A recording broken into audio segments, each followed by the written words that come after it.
So basically what you're describing, just for the listeners to give them some context, is things must have been really good at one point in this relationship. Things were moving along nicely, and then something shifts, right? Perhaps it's you speaking up, right? It could be something as simple as that. So he's saying that he wants to go back, and you're saying, yeah, I'm trying to get back to that.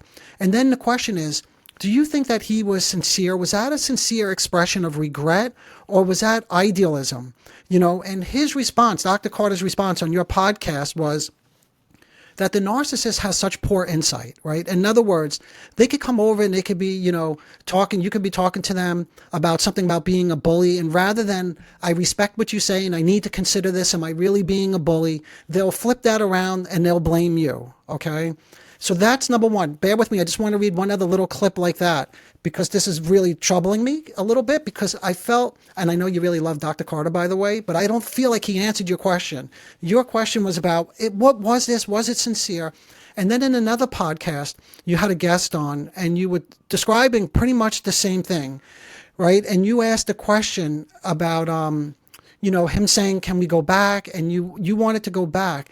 And you started to say something and she cut you off and she said, he said, can it be like that again? Where did that person go? Where did that person I met go? I guess meaning Dr. Kerry, that you changed, right? You're not the same person that I met.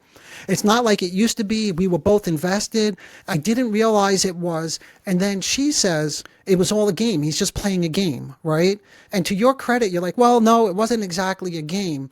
Maybe it was his own idealism, right? Like an idyllic relationship, like this magical way of thinking about it all, right? Okay, I want to say again, another guest, you're raising a very, very important question, something I hear so frequently from my own patients and my own practices. Was this real? And what did it mean? Did he really mean it? And can we go back there? And he wants to go back, and maybe we could go back. Maybe I don't need to leave this relationship, because you see, he wants everything to be like it was before. And then in the second one, just calling it a game.